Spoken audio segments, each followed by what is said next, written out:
Hey, welcome back everyone to another broadcast of In the Trenches. I'm your host, Tom Morcus, and today I sit down with Steve Glaveski, who is the author of Employee to Entrepreneur, How to Earn Your Freedom and Do Work That Matters. I brought Steve on the call today to talk about entrepreneurship, about getting started, about shipping things and doing work that matters. And that's what we talk about in today's conversation. My big takeaway is just this. There is no cure-all. There is no technique. There is no strategy or tactic or hack or trick that will make you successful. The only path to success is hard work and doing the work each day. So in today's conversation, that's what you're going to hear is stuff that maybe you've heard before, but my hope is that it will cement and further inculcate the critical aspects of entrepreneurship kind of within your mind and even in your heart, maybe as a way of thinking about it, which is this, that you have to do the work. You have to put things out there and you have to optimize for learning when you're just getting started. So everything you should do when you're just getting started should be about learning, should be about what can you do as quickly as possible, as efficiently as possible, as cost effectively as possible to get feedback that helps you improve that loop, that learning loop, so that you can go on to build a successful brand or business. So I'm going to leave it at that. Without further ado, here's today's conversation. Steve, my man. So I want to kick things off. Give people some context of how you got into doing what you're doing today with, Collective Campus and how you guys are growing pretty substantially. So give us, before we get into that stuff and kind of get into the details, give us some background to you and how you got to what you're doing today. Yeah, Tom, I'd like to say it was a straight line, but few things in life really are, whether it's business or whether it's your love life or anything in between. I mean, I spent a good decade in the corporate world working for big brands like KPMG, Ernst & Young, Macquarie Bank, and so on. And through a series of hops, skips, and jumps and self-reflection, I discovered that even though I had what you would call, quote unquote, the trappings of success in that world, the six-figure salary and everything else, something deep down just wasn't aligned. And I found that the work wasn't really aligned with my natural strengths, my inclinations, and what I really valued in the world. So I started dabbling with startups. My first startup was a complete failure. I managed to raise some seed funding for it. And after 2 years of building that out, it was a company called Hotdesk, which essentially was kind of like an Airbnb, but for office space. So you could book meeting rooms and office space by the day, by the week, by the month. Built the supply side up quite well. Demand side, not so much. But that was a bit of a sort of detour on my way to what I'm doing right now. And I guess what I found was working on Hotdesk and having spent a decade in the corporate world, I found that a lot of the methodologies, mindsets, tools, techniques that entrepreneurs are using could be of use. In fact, they are of significant use to the corporate world, particularly in a world where things are changing faster and faster than ever. So that led me to found Collective Campus, which is a corporate innovation and startup accelerator. And I say what we do is essentially help companies unlock their latent potential to create impact in the world and help their employees lead more fulfilling lives. Because I know so many people in that space who are talented, who have ability, who have ambition, but ultimately end up spending a lot of time in meetings, playing politics and things of that sort, and just end up living for the weekend. So we're now helping companies adopt a lot of these tools and techniques so that they can become more innovative, get better at rapid experimentation, adopting new business models, technologies, and doubling down on what works and doing less of what doesn't. So that's essentially the 2,000-foot view story of how I came to what I'm doing today. I want to kind of go into that detour real quick with Hotjar, just briefly, because a lot of people see this stuff from the outside. They see the wins, and we get some confirmation bias from it. And sometimes it kind of looks like easy even. But the reality is I think this stuff is really, really, really, really hard. And there's a lot of things that have to be sacrificed. You have to put in the hours, the blood, sweat, and tears, so to speak. Sometimes it doesn't pan out.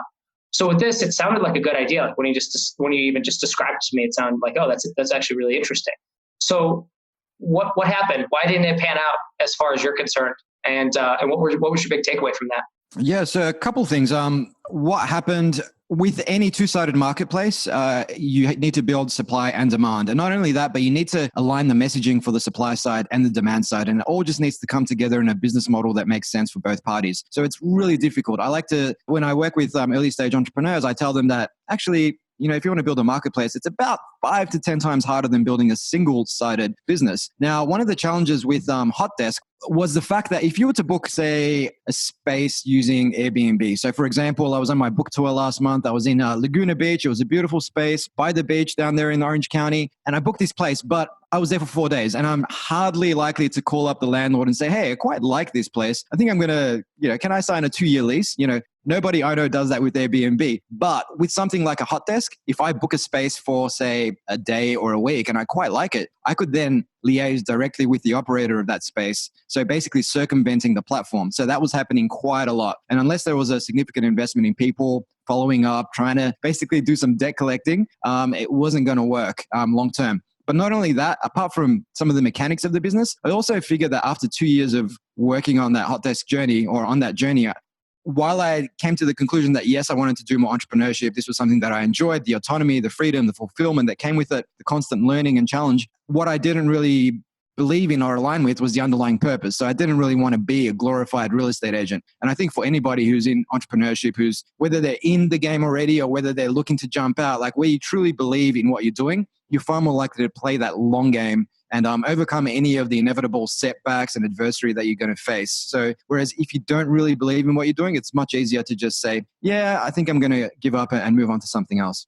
So tell me, how did that like set the stage for you in terms of like writing Employee to Entrepreneur and kind of coming out with that book? Like, is this something that like bled into that book at all and the ideas that you now share? Yeah, definitely. So, I mean, Employee to Entrepreneur came about a good 5 years after the hot desk journey ended. And so that's on the back of Collective Campus. So Collective Campus is now one of Australia's fastest growing new companies, 7-figure revenues. We've spun off a few companies as well. We've incubated close to 100 startups as part of our corporate accelerator programs. They've collectively raised about 25 million. So we're hitting a lot of, we're ticking a lot of boxes. We're doing a lot better than what Hot Desk did. Now, with Employee to Entrepreneur, that book really touches on a lot of the behaviors, pitfalls, and so on that people who have spent a long time in the corporate world will fall into. So they will inevitably become institutionalized in some way. They will overvalue things like research, analysis, and planning, process improvement, getting things right before leaving the building, all that sort of stuff. And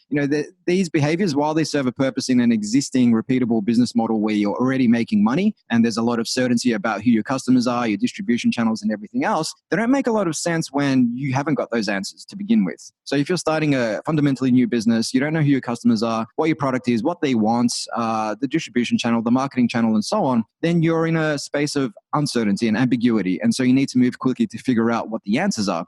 So sitting there in the building, researching and looking at Forrester and Gartner research reports and putting together a 100-page business plan isn't going to help you. In fact, it's probably going to be detrimental to your business. So the book is about exploring how to shed a lot of these self-limiting behaviors, beliefs, and so on, and what you should be doing instead. But aside from just that, the book does explore things like the mindset of an entrepreneur, how you need to show up each day. It does explore actionable takeaways when it comes to determining what you want to work on, ensuring that it is aligned with something you actually believe in. And then practical applications of things like the lean startup philosophy, design thinking, and sales and marketing techniques that will allow you to get way more bang for your buck in terms of how you spend your time, rather than just get busy being busy, which is what so many entrepreneurs do. And nowadays, if you look at the top reasons why startups fail, and 95% of startups fail, the number one reason is market failure. And it's usually jumping to conclusions, building something with all the bells and whistles, spending all your money on hiring a team and flashy marketing campaigns, but then nobody is picking up what you're putting down. And, a year or two into that journey, you end up going back into whatever you were doing before with your tail between your legs. And this book's about trying to help less people do that and more people increase their chances of success. Let's zoom in there. And in terms of like the things most entrepreneurs maybe do wrong or most startups do wrong. And it sounded like at least one of those elements was this idea of kind of building, then trying to sell and realizing there's not much of a market or whatever they did didn't cultivate what they needed to in order to survive. And so it ends becoming kind of a revenue problem. But talk me through that, like as you see it, and maybe how this applies to the company you're now building. Yeah. So in terms of validating our assumptions to make sure that we're building something that actually works, is that the question? Exactly. Let's dive into that. Yeah, sure. So whatever your idea is, whatever the business model is, and we should always stress that ideas are a dime a dozen and it's about the execution and ideas are a commodity essentially, as Michael Dell puts it. You're going to have a number of assumptions that underpin your idea. So, the customer, the problem, the solution, the marketing channel, the revenue model, the cost structure, and so on. But you're going to have some sense of confidence about some of these elements. But then there's going to be other things where you have very low confidence. And not only that, these things are high impact. So to give you an example of that, if I was to say, jump in a time machine and go back to the year 2008, and I was looking at building something like Uber. Now, in that case, my biggest assumption that's make or break would be whether or not people trust the platform, whether or not people have enough faith in the platform to get into a car with a stranger. If that doesn't hold true, then everything else falls down. So one, it's high impact. And two, at this point, we've got very high uncertainty about this. So that's the kind of thing you want to test nice and early. But rather than jumping to conclusions like so many entrepreneurs do, say hiring a development agency of some kind to build a full-blown app, then onboarding a number of drivers, then spending money on a marketing campaign, what you should do instead is bring back that feedback loop, that learning loop. And one way you might do that in this particular instance is go out to, say, a busy taxi rank on, say, a Saturday evening and just start talking to people and offering them those rides for $20, providing you can show them some sort of documentation that says you're not a serial killer or something to that effect. And what percentage of people actually say yes? Now, it's not going to be everyone, but if you get 1 in 10 or even 1 in 20 people saying, yes, definitely, I just want to get home, here's $20, that starts to give you a sense of confidence around that assumption actually being true. But if you speak to 100 people and they all say no, then you need to revisit that assumption. So that's the kind of thing where you can do that learning much earlier in the piece for literally little to no money. Rather than over-investing. I just read a story the other day about an app development agency that shuttered stores in Australia called Appster, and they were one of the biggest shops here. And the reason they did so is because they had poor financial management. A lot of the work that they were doing would be offshored to developing parts of the world. They'd charge a much higher amount for it, and therefore their margins were absolutely massive. And now in this particular article, there was a lot of sob stories from entrepreneurs who had invested up to $500,000 to build the first version of a product without having done any prior testing. They've never done anything. And I think in these cases, yes, that company, that agency was at fault because they should be exercising some due diligence and some fiduciary responsibilities and advising their client to say, hey, maybe you want to build a $20,000 version of this first. But also the entrepreneurs out there need to stop jumping to conclusions like that and over-investing when they haven't done anywhere near the amount of testing to assure themselves that what they're building is something the market actually wants. That's interesting. Yeah, I agree completely on some of those points. When you zoom into like the idea of validation too, I guess something I've been thinking about more recently is in this context is, so I've done a lot of launches, done a lot of pre-sales for things. The thing I've discovered is like, number one, yeah, it's great to get cash in hand before you build something. Like I don't see any reason why you shouldn't be able to do that in most markets. I know there's always going to be an exception, but like it works really, really well. So I'm a big proponent of that. The other thing I've been thinking about is like the business side of things. It's like, to me, the validation piece is actually really easy because I've just been doing it for so long. Whereas I know that's like where a lot of people struggle. For me, the thing that I find maybe more complex or more challenging is how you go from validation, like money in pocket, to then saying, okay, well, let's build these systems out. So it's actually not just another job that I created, but it's a business that can scale. It has the margins baked in. So how do you approach that? Maybe you can talk through, I don't know, some of the companies you guys have worked with or even your own on how you kind of approach that problem set, like knowing, okay, yeah, does this make sense from a pricing perspective? Like, will we be able to survive and thrive and grow based on our pricing, our expenses, et cetera, especially when you get into the expense piece and the overhead piece for these things. Like you might be able to sell something, but then you might not be able to deliver it. It sounds like the example you gave was somebody who's overcharging and then not delivering. But I think a lot of entrepreneurs run into the trouble of undercharging and then not delivering, which of course is also crippling because they couldn't deliver because they undercharged. So how do you find that balance? Like, how do you approach this problem? Yeah. And look, there is no one answer because every product is different. Every market is different. So whether or not the market is, firstly large enough or it's a new market, it's a developing market, is it something you can scale? One thing I will say is that once you have done that validation, so you've done exploring, then you can start exploiting, and exploiting does lead into something you touched on there, which was systems. And the better your systems are around, say, sales and marketing, the faster you're actually able to determine whether or not this is a scalable opportunity. So for example, if I have honed my value proposition, my marketing message, my sales message, I know exactly who my customer segment is, I know where to find them, then I can put systems in place to basically 10x or 100x the amount of, say, outreach I might do to a particular segment. So for example, if I am targeting commercial real estate agents or something to that effect, and I've got my message down pat, everything else I just ran through, then I may be able to, I can definitely use tools like, say, a linked helper or something, or Lead IQ to reach out to maybe 500 agents in that space from, say, Australia alone, targeting them with that message and being really succinct and personalized with that and seeing what percentage of them come back. Now, you might find that after a few rounds of this, you start getting less and less responses to that question. So, I mean, it's really hard to stand in one position and pontificate about whether or not this is going to be scalable 2-3 years out. But if you continue to adopt that process of let's continue to learn, let's keep that feedback loop short, you might find that after 3 to 6 months, you may have won a number of pieces of work with, say, commercial real estate agents. But then after a while, the number of people in that market, you're looking up your search terms and there's not many left. You've contacted everyone. Of the 500, maybe 10 did business with you. And then you might want to look at, well, can we scale this to other markets, like other jurisdictions, whether it's going overseas, or can we start to apply this to different industries or roles within the commercial real estate market? And that's the thing. It really depends on the type of product, because you might have a product that's really, really specific,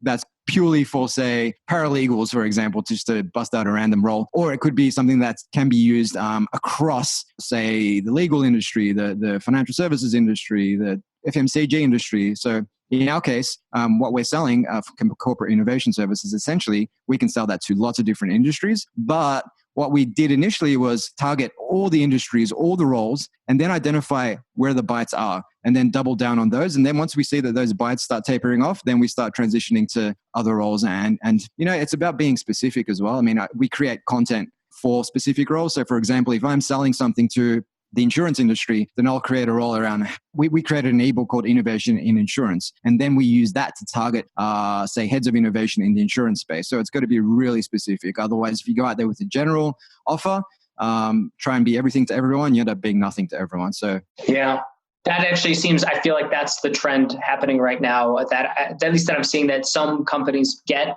and are acting out right now, which is this idea of personalization, especially like personalization at scale. Like we actually have all the data on every person visiting our website. Like pretty much everybody does. So like if you wanted to tailor the content, you could.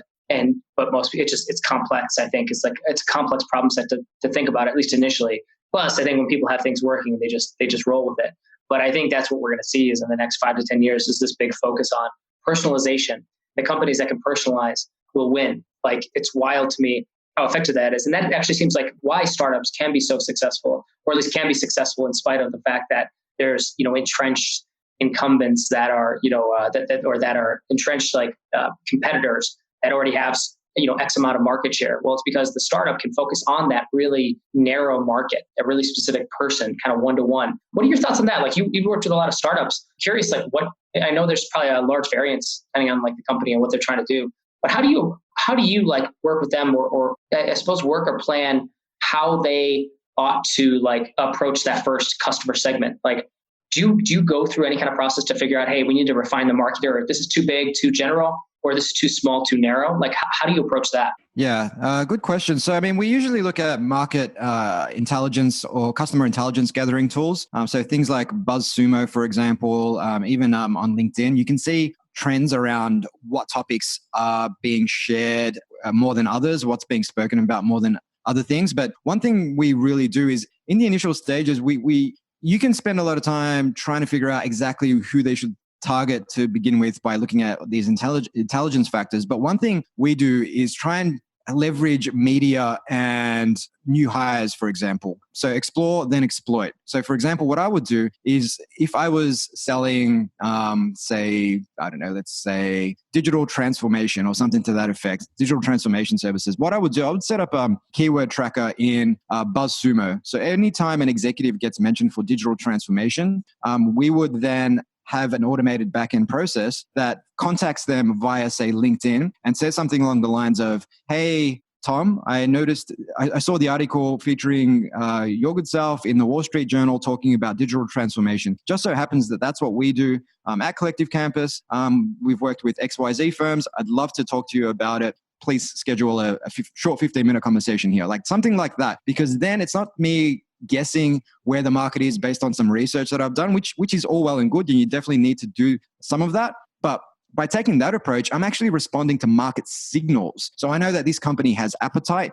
They're spending money in this space. They've been in the media talking about it. So now they need to back it up. And I am contacting them with a personalized message about the media article in a very, very timely fashion. So when you combine all of those factors, you're far more likely to succeed than what you would be if you're just kind of put all your eggs in one basket to begin with and say, okay, we're going to target this particular industry because of all this research that we've done. I think that, to me, makes a hell of a lot more sense. And that way you might find you get bites from a number of different industries, but once you start working with them, you then get a better appreciation as well for what their problems are, their internal workings, which may be pervasive across the industry. And then you can take that and reincorporate that back into your message and your sales pitch and everything else going forward to increase your likelihood of conversion and basically do a lot more work going forward. I love it. So I was zooming in on the book too, because I mentioned that earlier, but you've rolled this out. Like, what was your approach to this, kind of getting this book out there? What was your experience like with the launch? Like, what's worked, what hasn't? Like, it can be big picture too, like just general things. And because this is your first book, I think, is that correct? At least traditionally book.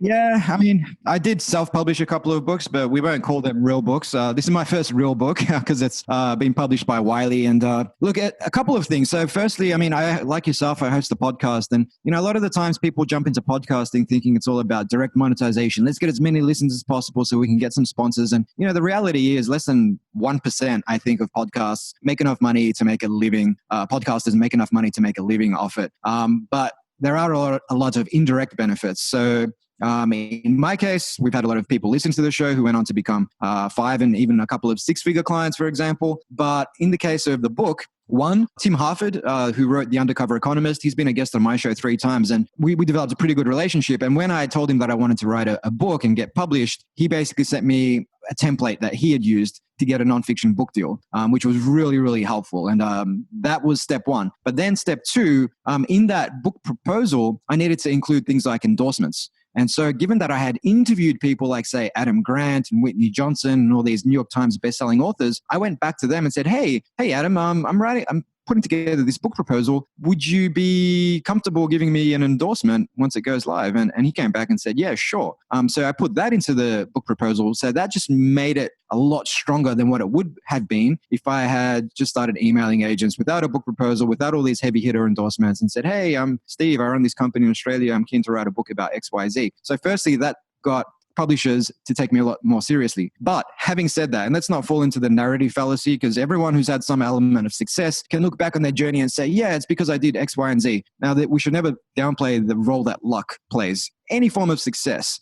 Yes, you have to do the work, but there's also an element of luck. So in this case, I went into it knowing that I would get rejected probably 50 times before I heard something that resembled a yes. And in fact, I got rejected 39 times by agents, by publishers, and so on, before Wiley basically got back to me and said, hey, we like the look of this proposal. Are you up for coffee? And that's just because sometimes there isn't alignment, there isn't timing, there isn't appetite. Maybe it conflicts with something they're already doing. So just bear that in mind, that whatever you're doing, there's going to be inevitable things, setbacks and whatnot that will work against you. You should just be comfortable hearing no as many times as possible before you get to that one yes. And then once let's just fast track past the actual book writing and production process, but the actual promotion side of things. One thing I've done, and I'm a big believer in automation and outsourcing. So we basically did things like scrape, say, the top 200 podcasts across relevant topics, whether it was business, health, management, marketing, you name it. And using tools like hunter.io, I had a VA who was able to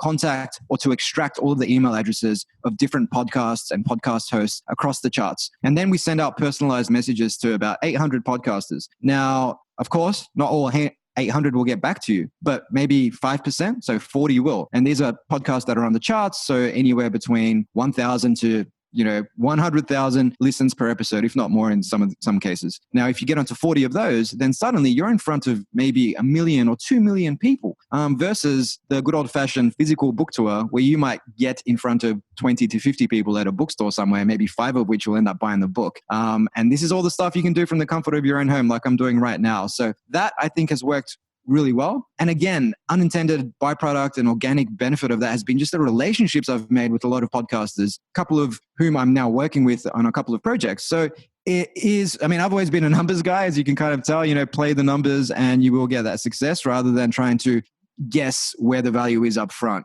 So that's worked quite well. But then there are things that don't work really well with books. Like for me, things like Facebook ads, Amazon ads, not really effective. I think podcasting is a captive audience. You're in someone's ear. It's very intimate. And if they like the message, if they like what you're talking about, they're far more likely to then pull out their phone, capture what the name of your book is. And then next time they're on Audible or over at Barnes & Noble or whatever the case may be, they're like, oh yeah, I'll pick up that Employee to Entrepreneur book. At least I hope that's what they're thinking. Yeah, for sure. I mean, that's been my experience. I've done a lot of book launches, and that's exactly like one of the first areas where we start, just because it's usually the easiest and fastest to line up. And if you get in front of the right audiences, they are, podcast listeners are readers too. And that's kind of an interesting thing. Social media, that's not necessarily the case. And so I think a lot of people think, oh, it's like any of these platforms can be used for anything, but that's not the case. Like books just don't sell through things like Facebook ads and that kind of and paid acquisition channels. Like unless there's like unless you're doing like some kind of really nifty strategy on it, like it just doesn't work bottom line. But things like podcasts are incredible. Yeah. Like you usually get paid. Typically you don't have to pay to get onto a podcast, and it could be so then the ROI is like could be fantastic. It's tough on the tracking piece, but again, that's the nature though of books. Like I'm sure you've experienced this being traditionally published now versus self-published. You also don't get good data on the books, so like. It's kind of a crapshoot, I guess. You just kind of put it out there. Any other, what are your thoughts on that and like kind of where this goes for you? Yeah. So, one thing I will say on the data piece that is tough, even whether it's podcasting or whether it's your book. I mean, if you've gone through a publishing house, in my case, I don't see any data until 3 months in, which is crazy because, anyone who, is worth a grain of salt in the entrepreneurial domain knows that it's all about that fast feedback loop. And I want to see data on a real-time basis so I know whether or not I need to tweak something, pivot, iterate. But when I'm getting that data on a 3 monthly basis, I don't know if what I'm doing is correct. I mean, I can only pontificate based on a number of market signals like Amazon rankings and how many people are sharing it on social media and, going down to the local bookstore and seeing that yesterday there was 10 copies of my book and today there's 6. So people are buying it. That's all good. Then you kind of try and figure it out from there. But that's the bad thing about it. So you don't know if what you're doing is really, really, really working. So you kind of have to just believe in it. But I'm not sure if that really answered your question, but the exact question was... No, that's good. Like I was just kind of riffing on this because I was kind of curious your take on it. But I think that kind of hits the nail on the head. Yeah. Well, one thing I will say, just a funny byproduct of that is appearing on all these podcasts, it can be quite of cathartic because you get asked a lot of questions about failure and your journey that you may not have reflected on. And so after a while, that actually sharpens your worldview and your thinking as well. So I think I'd just throw that one in there for the audience. Oh, 100%. Yeah, I agree completely. So, okay. So with where you're at now, with employee to entrepreneur, it seems a little bit different than the other companies you have and the other things you're doing. How does this actually fit? Like, I guess from a personal brand or a business brand, like where does this fit and why this book? Yeah, no, that's true because I mean, most of our revenue comes from, working with large companies. The startups we work with, they don't pay us. They're basically beneficiaries of large companies paying us to run a corporate startup accelerator program. So you're absolutely right there. But having worked with a lot of startups, I see so many of them making the same mistakes when they first start up. I see so many people who are still in the corporate world and, they speak with me, whether they're clients or not, and they'll ask me, how did you do it? I've got all these ideas. I don't know where to start.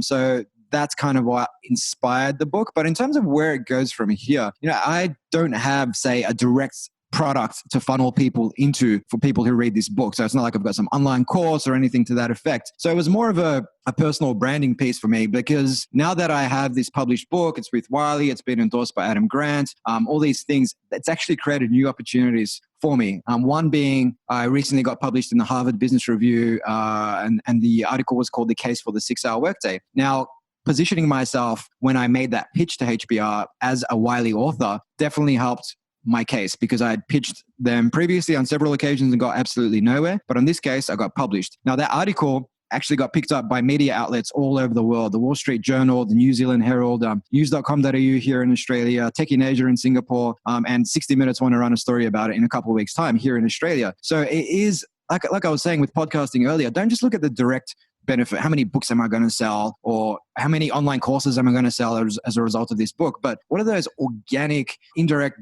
opportunities that will come out of having this book out there? So I've already seen a number of those pop up in the 5 weeks since the book has come out. And that's been really exciting for me.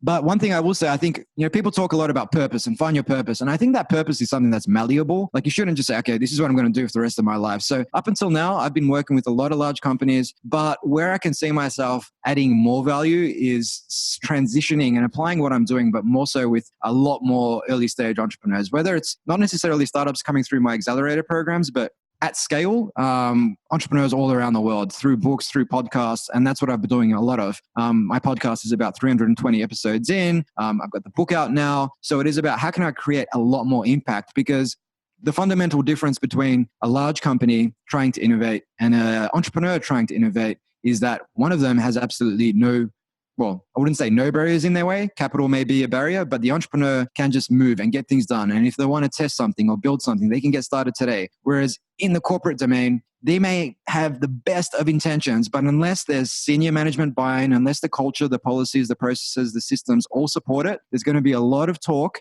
and only maybe in 1 out of 20 cases, any action.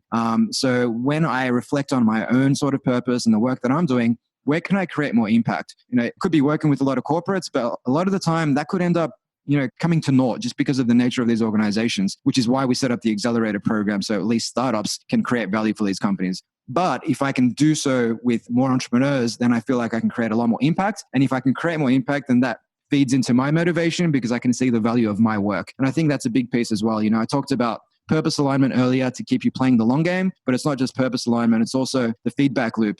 Because if you see a positive feedback loop, you don't have to wait a year to see that positive feedback. You might see that in a week or two. It could be something as simple as people emailing you saying, hey, I really loved your latest podcast episode. It really inspired me to take action. Then that's going to keep you motivated. And that's a big part of any venture, any aspiration, any pursuit you're on, whether you're trying to build a business or learning to surf or ride a motorcycle, you've got to get some sort of positive feedback. Otherwise, you might give up sooner rather than later. 100% agree. I would also say just about midway through that commentary there, you did hit on something that I thought was kind of interesting, but it's just that this idea of like startups, the difference between startups and established corporations, startups are working within constraints, serious constraints. And I think that's where creativity lies. And I think that's where value lies, is within the constraints, because you try to extract out value where, and you're limited on the resources, you're limited in the scope. And so you have to get creative. And I think creativity is something you can engineer. And I think, startups, that's exactly what you're trying to do. You are effectively engineering creativity through the nature of it, like through the nature of starting something from scratch. I think it's just a fascinating space. And I guess that's why I've just always been attracted to people who are hustling and starting things up and creating things without being told to do so. Like it's a fun space to be in, isn't it? Oh man, it's so fun. And, I've been, like I said, I've got a bit of media play recently around this 6-hour workday concept. And people ask me, how did this come about? Was this something you practiced in the corporate world? And I'm like, hell no, because in the corporate world, I didn't have these constraints. In the corporate world, I had the steady paycheck coming in. I sat in a lot of meetings. Doesn't matter what I did, I'd get paid. And, I'd really need to screw up big time to get fired. Whereas in the entrepreneurial domain, I only have so many resources, I only have so much capital. You really need to be very, very deliberate about how you spend your time, where you invest your money. So things like effective prioritization of what I'm going to work on today, things like outsourcing any process-oriented task, things like automating anything that can be automated so that I can free myself up to work on just the high-value tasks. These are questions you start asking when you have constraints. They're not necessarily questions you start asking when you don't have constraints and when you can do whatever you want and you still get paid. And so that's why growth hacking came about as well. Growth hacking didn't come about in, say, the corporate world. It came about in the entrepreneurial domain because it's like, well, we haven't got much money to spend on marketing. So what can we do that maybe may cost us little to nothing, but get us 10x the return that a traditional marketing campaign would? I love it. Well, Steve, this has been a really fascinating interview. I'm really excited to check out your book and pay attention to what you're doing kind of going forward. So I'll definitely be in touch. Where can people reach out to find you, connect with you, for those who are interested in learning more about what you're doing? Sure. Thanks, Tom. People can find me at steveglaveski.com. That's Glaveski. That's got links to all my social media profiles, my podcast, Future Squared. And if they want to find out more about the book, they can do so at employee-to-entrepreneur.io. They can download a free bonus bundle there with all sorts of tips, techniques, tools, tricks on sales, marketing, growth hacking, productivity, and so on. Absolutely free. So employee-to-entrepreneur.io. Awesome. Well, Steve, thank you so much for being on In the Trenches, man. It was a real pleasure. Thanks, Tom. It's been an absolute pleasure. Are you trying to grow your online business, but struggling to get new customers consistently and predictably? Are you tired of working nonstop only to see your income plateau? Are you ready to step off the hustle hamster wheel, as I call it, and step onto a path of predictable profit that you can scale as much or as little as you want? Don't worry, you're not alone. I've been there. When I first got started, I didn't have a clue what I was doing. So I started reading blogs and listening to podcasts by people I respected and wanted to learn from. I slowly but surely put their recommendations into practice. But because I wanted to do it all myself, maybe you're something like that, right? And you love to do it by yourself, learn through trial and error. Well, bottom line is it took forever. Results were unpredictable when I was first getting started. I wasn't sure where to spend my time, money, and energy. And shiny penny syndrome got the best of me on more than one occasion. For many entrepreneurs, the amount I sacrificed, working literally nonstop in some cases in my spare time, and 12 and 14-hour days routinely after going full-time, combined with the endless fog of war, aka that uncertainty that I had to deal with at all times because I was going it alone, I think that would have been enough for most entrepreneurs to throw in the towel. But I was persistent, focused, and I stayed humble. Day after day, I worked to grow the traffic to my website, increase my list of subscribers, and generate a healthy living from my ebooks, e-courses, and other digital products. At least that was the goal. But maybe more important than the work was that I paid attention to what I was doing, including what worked and what didn't. Eventually, I discovered a predictable pattern of growth. And so what I did was I just doubled down on those things, and I scrapped or sidelined the other things that weren't working so well. Finally, 2 years after resigning my commission as a captain in the Army and going full-time on my online business front with my blog, with my podcast, etc., I replaced my income with digital product income. 2 years. And so if that's where it stopped, I would have been happy with it. I would have been happy with the results. I wouldn't have complained. I would have been very content just replacing my income. But the bottom line is it was so much work. I wanted to, see if it could go somewhere else, right? So I just kept doing what I was doing, but better, faster, and more effectively. Again, just kind of applying the same system that I discovered from seeing these patterns emerge, right? So I implemented it, I kept doing it. And eventually replacing my income turned into doubling my income. And then that turned into a little bit more and a little bit more. But not just that, it afforded me the freedom to dictate my day and also choose the projects I want to work on the schedule and on the timeline I want, and to work with the people I want to work with. And to me, that's like a whole new level of freedom, especially coming from the military. It's something I've never really had that level of complete autonomy until I became my own boss. I started my own business, and until it became profitable enough for me to start to take a step back and actually reap the rewards of it. Because it's not all just working. And I do believe it's hard work. And I'll always say that. Nothing about doing this stuff is easy.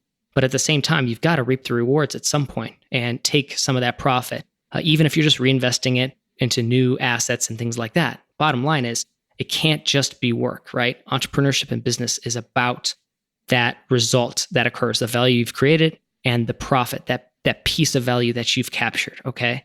And you want to be able to reap the rewards of that profit, of that value, that little sliver of value that you get to capture, that you get to net, right? You want to be able to take advantage of that. Otherwise, the entrepreneurship game really does become just a grind. And for, I think, a lot of entrepreneurs, unfortunately, it becomes meaningless, and that's when they quit.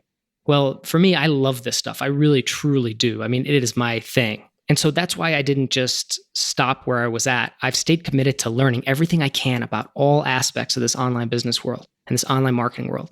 And I do this through real world application. In other words, I'm currently growing several online businesses, and I'm always putting my ideas to the test in real time with my own money, with my own time and energy, oftentimes with employees, a lot of some stuff more advanced, some stuff more simple, but so varying levels of complexity, and again, in different spaces, different niches. And I can say, bottom line, I've always loved the startup hustle, but I gotta say, it's nice to now be in a position where I can get big results with much less effort, thanks to having built the foundation of my business the right way.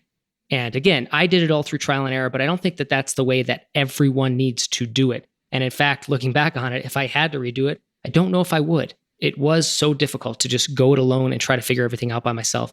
So one of the things I've tried to do is give back with this podcast, with my blog, and with my newsletter. But maybe even more rewarding than any of this stuff, while I've enjoyed all of it, I think the thing that I'm enjoying the most, that I find most engaging and rewarding, is the premium business mastermind and coaching program I run called 100K Academy. Inside 100K Academy, I help ambitious entrepreneurs who are very driven and excited to be doing what they're doing. I help them grow their reach, their influence, and their profit using my proprietary marketing system. That's the same one I use to scale my own online businesses from 0 to multiple 6 figures and beyond. And the same system I use to help my clients reach the New York Times, Wall Street Journal bestseller list, set Kickstarter funding records, and create viral product launches that have turned into predictable revenue streams. So lots and lots of case studies that you can find at tommorkes.com. If you're curious, just go to tommorkes.com/about, and that'll get you started. Most importantly, this system is one that 100K Academy members and alumni have used to achieve tremendous results, like Alexa, who used it to have her most profitable year ever, or Tina, who used it to make 5 figures from a sales funnel that she can now replicate and scale, and that's exactly what she's doing. Or Carrie, who made over $75,000 in just 7 days. And the crazy part about his story was that his online business was actually a side hustle up until that first profitable launch, which he has then been able to grow and scale. And he subsequently quit his job following that very successful week. And I think that that has been just a game changer for Carrie and the life he's living, the work he gets to do, and the impact he gets to make on the world because of the great work he's doing now, because he was able to figure out a system that would get him the targeted traffic, the subscribers, the sales to grow a profitable online business. Bottom line, if you want to grow your online business from 6 to 7 figures, but you flatlined or you're struggling, or you just want to be told what to do and when to do it and in what order, right? And you want a system that is predictable and scalable and isn't just, another shiny penny, but actually will fit right into your business. It plugs in and is something that you can truly grow. I want you to go to tommorkes.com/academy. That's tommorkes.com/academy. Academy is spelled ACADEMY. Go to tommorkes.com/academy, and you'll find a page on my website with more details about 100K Academy, the business mastermind coaching program I run, as well as instructions on what to do next. Again, that's tommorkes.com/academy. And if you're serious about growing your reach, influence, and profit, just follow the instructions and we'll be in touch, okay? Again, tommorkes.com/academy. Go ahead and head over there now.